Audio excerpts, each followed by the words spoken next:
Imagine if there was a technology that would instantly transport you through space and time.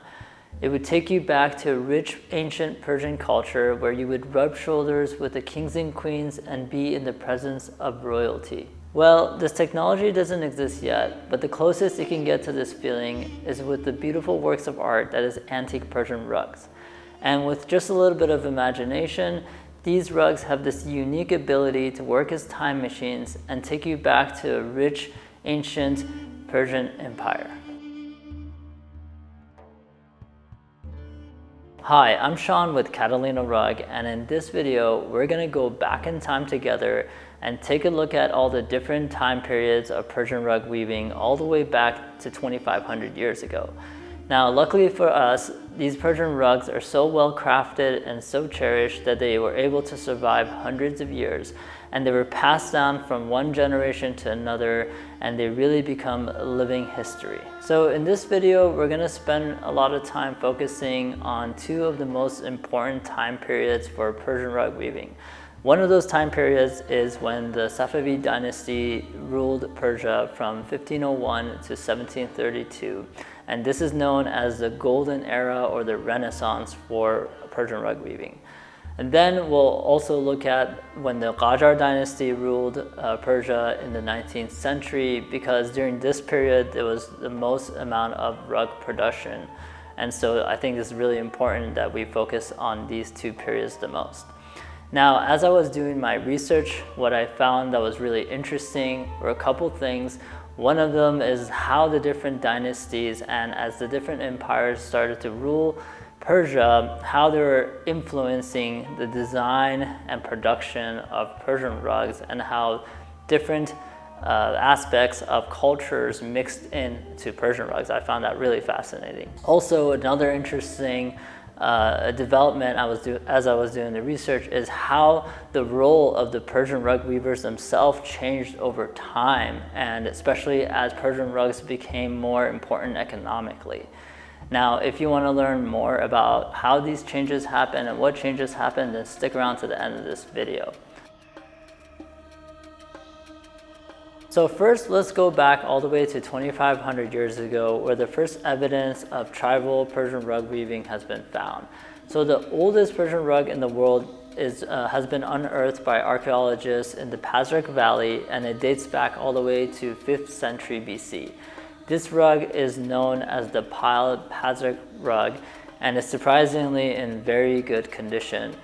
And these tribal people during this time, they're known for creating these rugs mostly for utilitarian needs at first, to protect them from the cold and the wet conditions. And then over time, they eventually started creating these rugs with traditional patterns and really starting to create works of art, as well as serving them for their utilitarian needs. Now, of course, the development of Persian rugs as an art that we know today can be attributed to several great leaders in the Persian Empire. And one of those is Cyrus the Great, who is said to be struck by the beauty of Oriental rugs when he conquered Babylon all the way back in 539 BC. Now let's jump forward to the 11th century and 12th century when the Seljik Turks conquered and ruled Persia. And with them, they brought highly skilled rug weavers that were experts in the Turkish knot. Now, you may already know that Persian rugs can be made with the Persian knot or the Turkish knot, and this is the time period when the Turkish knot was introduced to Persian rugs. And you can see this influence the most in Tabriz rugs, rugs from Azerbaijan, as well as Hamadan, still until today. Now let's jump back into our time machine and go to the 1300s to the 1500s when the Mongols and the Ilkanids empires ruled over Persia.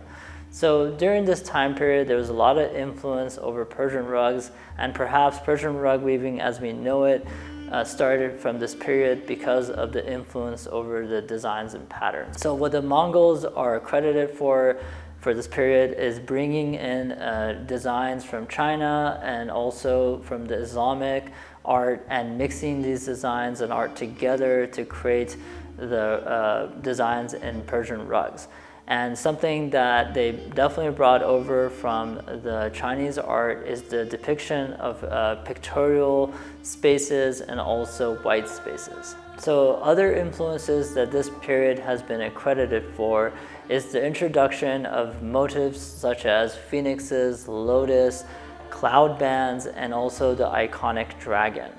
And unfortunately, there's not a lot of evidence and artifacts that remain from this period. A lot of them had been destroyed, but from the rare glimpses that we do get into the rugs from this period, we could really start seeing the introduction of the floral motifs and birds into Persian rugs. If you're enjoying this video about the history of antique Persian rugs and you want to watch more videos like this, then I hope you like and subscribe so that way you get a notification next time we put out a video, and it really does help us out. Now next, we're going to be going over the two most important time periods for Persian rug weaving, which is the Safavid Dynasty and the Qajar Dynasty. Alright, so now let's jump into the golden era of Persian rug weaving, which began with the Safavid Dynasty from 1501 to 1732. And this was done first by Shah Ismail, which was the first ruler in the Safavid Empire. So this is really known as the pinnacle of Persian rug weaving, and you could really think of it as like the Renaissance that happened in Europe, but except in Persia for Persian rugs. Now, the rulers at this time, they were really into promoting the arts. So for example, calligraphy, paintings, and of course rug weaving were highly promoted, and so this is one of the reasons that the art of Persian rug weaving really took off during this period. So during this period is when a lot of the masterpiece Persian rugs were created. So a lot of the rugs that you would find in museums, or you'll see at really high-end auctions, come from the Safavid Dynasty period.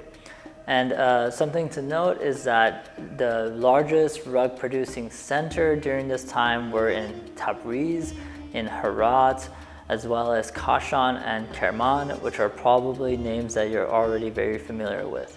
So up until this point, the tradition of Persian rug weaving was passed down from one generation to another, and the rug weavers were both the designers of the rug as well as the ones who weaved the rug. Now, something interesting started to happen during this time period where the designs and the patterns of the rug started getting much more complex.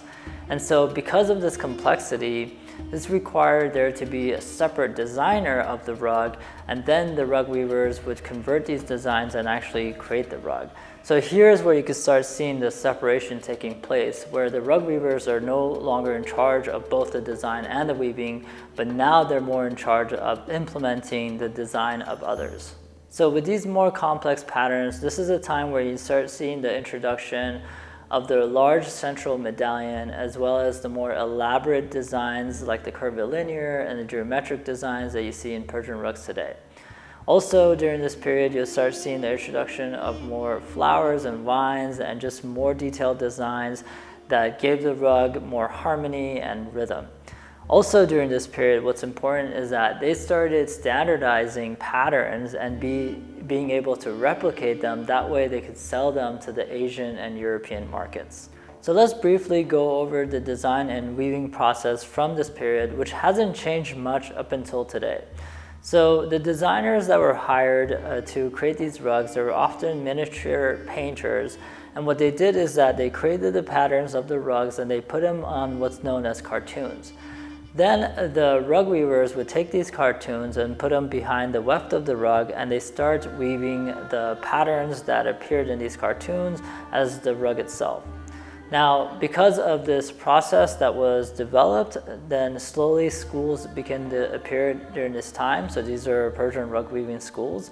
And what you start seeing is this complete separation that we talked about earlier, where the rug weavers are now becoming craftsmen. They are no longer the designers of the actual pieces. So by this period, the trading routes along the Silk Roads were well established, and goods were being traded from east to west, and there was opportunities coming up for a lot of wealth creation, and the Safavid Empire saw these opportunities and they took it.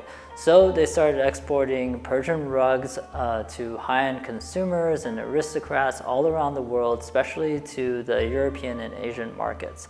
And what's really interesting is that the towns that were along the Silk Road, especially along the roads that these Persian rugs were being traded, they started developing Persian rug weaving as a formal trade because they saw the opportunity as well. So you start seeing these new Persian rug weaving centers popping up along the trading route. So unfortunately for the golden era of Persian rug weaving, it all had to come to an end because in 1722, the Afghans invaded Isfahan in Persia and created several years of turbulence, and they interrupted rug weaving and art in the main manufacturing centers in Persia.